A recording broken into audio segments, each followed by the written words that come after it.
पुण्यातल्या दौंडच्या यवतमध्ये 2 गटामध्ये तणाव, 2 जण ताब्यात. व्हॉट्सअप ग्रुपवर आक्षेपार्ह पोस्ट केल्यानं तणावपूर्ण वातावरण. गावातील काही तरुणांकडून धार्मिक स्थळांवर दगडफेक.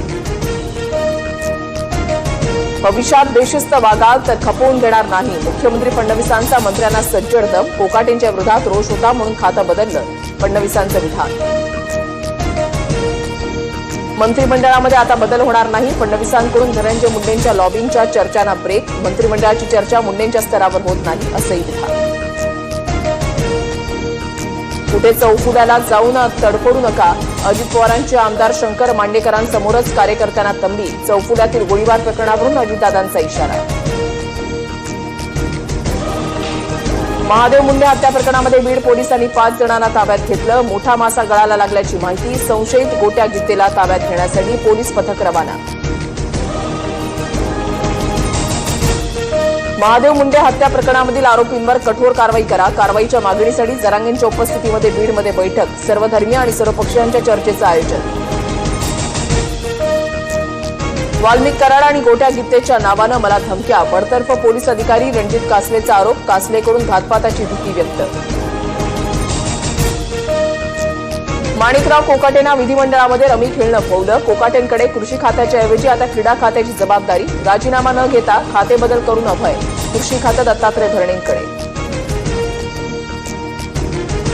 रवी रावांना नवी जबाबदारी दिल्याचं म्हणत सुप्रिया सुळेंकडून निषेध. सरकारला भिकारी म्हणणाऱ्यांचा राजीनामा घेण्याच्या ऐवजी खातं बदललं. सुळेंची सरकारवर टीका.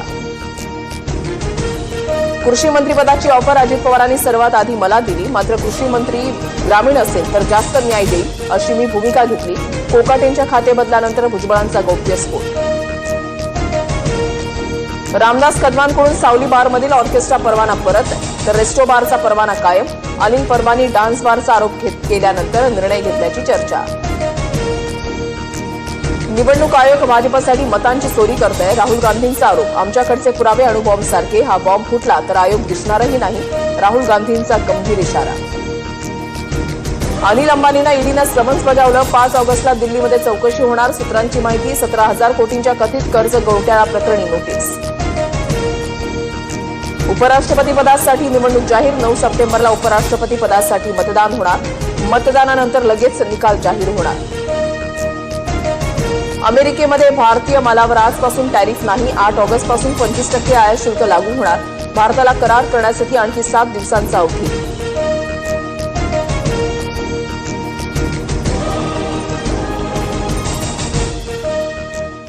नमस्कार, मी रुशाली यादव सारंग. बुलेटिनच्या सुरुवातीला दौंडमधून मोठी बातमी. दौंडच्या यवतमध्ये 2 गटामध्ये तणाव निर्माण झालेला आहे. व्हॉट्सअप ग्रुपवर आक्षेपार्ह पोस्ट केल्यानं हा तणाव निर्माण झालेला आहे.